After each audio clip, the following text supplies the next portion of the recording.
Alright guys, what's up? Snickle Fritz here with the latest episode from the MBL, that is the Mud Butt League. We have a 2v2 here featuring AC Preston in the orange Night Elf here. And okay, bottom right corner, that's where we get to see where we do everything. We have Filibuster as the red orc. And how do I switch? Okay. In the northern team, we have the Snickle Fritz, no more Fog of War. Snickle Fritz and the Plog Dog Night Elf. Now, interesting tidbit about Plog. We checked his profile. It's important to note that he wanted everyone to know that he's 27-4, and 3 of those losses were disconnects. But he did not note how many of his wins were from his opponent disconnecting, so we think it's a wash and there's no reason to report it. Alright, so there's not a lot that goes on in Warcraft 3 in the early game. We've got everyone building an altar and everyone building their first supply depot.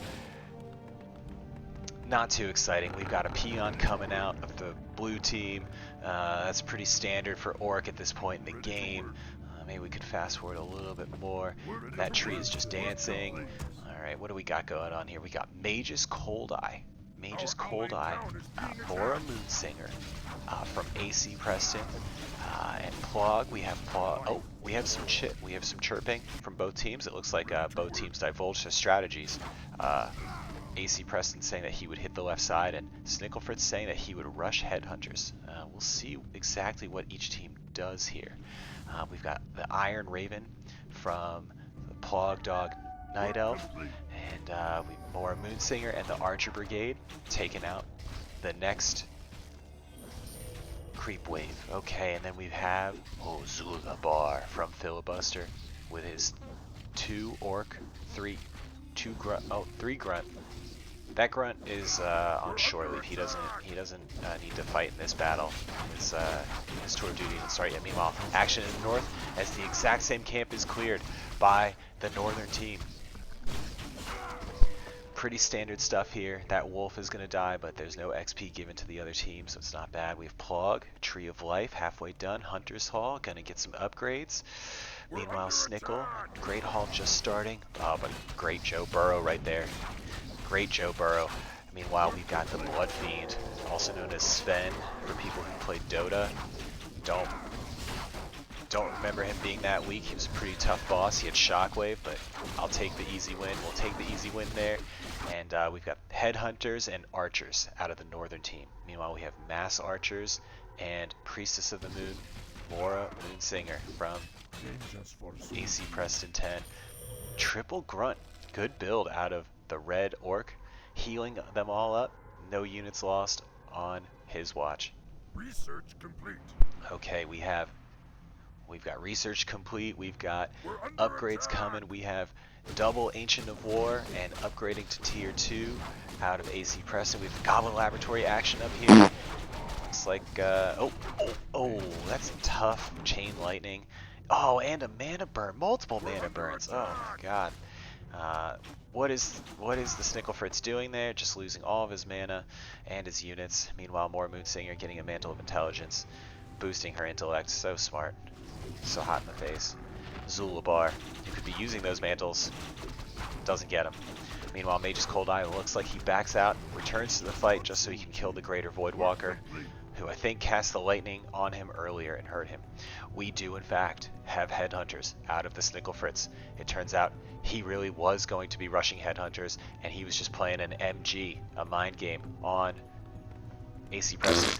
Looks like there are too many peons. Too many peons there. I think you need 5. It looks like he's got 6 or 7. It's inefficient usage there. Plog, Hunter's Hall, still somehow upgrading tier 2. Now it's even less done than it was before.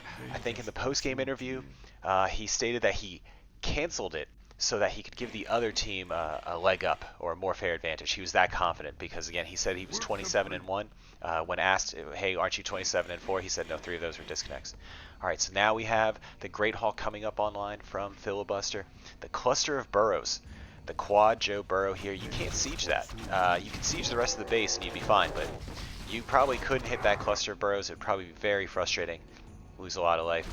We have Mora Moonsinger clearing it out for AC Preston, and we have a northern clear out by the northern team. Still up into low levels across the board. I thought it'd be more creep leveling up. Oh, Scourge Bone Chimes doing nothing for the team that has all ranged units. Big miss by the northern team. The map is just changing colors. I don't know what to do about that.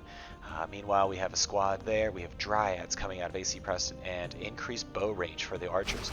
A Moonwell, curiously placed, but pretty helpful nonetheless. Oh god, Rain of Fire just devastating the ranged units. War Stomp also devastating the nearby units. We've got researches complete. Got the Voodoo Lounge. Okay, 80 gold. I don't know who got that. It looks like Snicklefritz got that. Plug might be pretty angry he didn't get to reap the benefits of that gold from that champion there. Meanwhile, we've got, again, the Moonwell still doing nothing. A small brigade of Orc to the left there. Let's switch to Plug. Maybe we'll switch to someone else. Yeah, let's go back to Snicklefritz. All right, Filibuster. Okay. No, okay. Let's stay on AC Preston. Okay, AC Preston moving up north. Oh, Pandaren Brewmaster. Polo Barrel Keg has entered the battlefield. Level 1 Brewmaster, said to be one of the most broken heroes in the game. S tier, some would say. We'll see how S tier he is as he's attacking the Watchers here with the Archer cover fire. Meanwhile, Orc group playing base defense. Oh, Lumber was traded between Filibuster and AC Preston 10. I don't know if that was discussed as a method that was allowed before the game, if we would share resources or not. We'll have the judges confirm and review that after the game here. Alright, we've got a Tauren Chieftain. Not a Tauren, just a regular Tauren Chieftain with Gauntlets of Strength, Vampiric Aura, and Endurance Aura. Ooh, that's a tough matchup. And a Blue Drake Egg, which is only useful if you use it. Snicklefritz is not known for using items, not really known for knowing what to do with Blue Drake Eggs. Meanwhile, we have AC Preston clearing a creep camp on the other side of the battlefield. Will it pay off? I mean, it's a little bit of creep, and the Pandaren Brewmaster is hurt. We have the Snicklefritz barreling down. Now, mind you, they cannot see each other.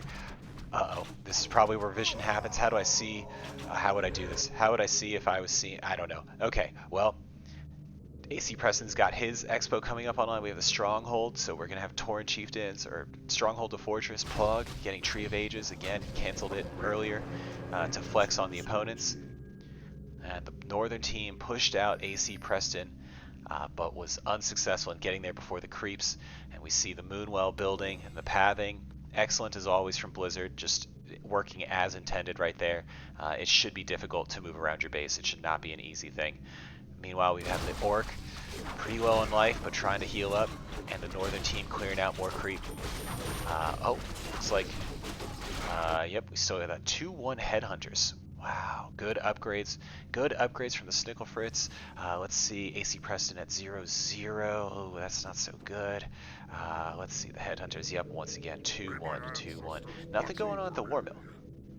But there is something going on at the Tauren Totem. We have our first Tauren Chieftain out with 1 armor upgrade, 5 armor, that's tough to beat. Meanwhile, the first expansion is up and running from the red team, or the bottom team. AC Preston built his first expansion. Meanwhile, we have 2 expansions on the map from the northern team. Let's try and get some vision. What does the owl see? Oh god, I don't know the hotkeys. Well, let's just pretend. Let's just pretend that the owl got a good scout. We'll have to confirm with AC Preston how valuable that scout was, because that is a skill that he would have had to choose. So that would have been for in place of Illuminating Arrow or True Shot Aura. Could cost him the game, depending on which one he switched out. We hear the owl die, and we see the expansion being saturated by all the extra peons. Dern Harpy Slayer and Ceridwen have joined the battlefield for the northern team, and they are starting to get their feet underneath them at level 2. Druid of the Claw. We have master level Druid of the Claws here. Alright, still 1 armor, but I think when they morph they get a little bit stronger. Tauren, oh my god. With 2-1 Headhunters in the rear with the gear. War Mill, I'm not going to come back to the War Mill. I don't think Snicklefritz will ever create another upgrade out of that War Mill. I don't think he knows what he's doing. We got another Cloak of Flames. They don't stack. That'd be incredible. And we have a Sentry Ward. Incredible play by Snicklefritz here, dropping a Sentry Ward to allow vision. Look at that. Look, you can see in that immediate area, and I can see that there's no one there. Meanwhile, the southern team. Big, strong orc force there. A lot of grunts. But grunts versus Tauren, I don't know. I take Tauren. But we don't know if the Tauren has, if the orc has pulverized with the Taurens, but you would hope that he would. All right, so we now have 2 cloaks of flame here. Taurens getting boosted, Berserkers getting boosted. I think we got the upgrade for the Berserkers here. Tier 3 for these 2 teams. I think Tier 2 for the other Orc. Maybe Tier 3 for AC Preston. We have still 1-0 on those Berserkers. Actually, Tier 3 because you have to get that. Ready to ride. Yeah, Tier 3 Work for there. complete. Hippogriffs have been spotted on the battlefield. Are we going to see Hippogriff Archers? This is a strategy that used to work in Reign of Chaos because archers did piercing damage and everything had heavy armor, so they would just rip people apart. In this game, I think they kind of suck.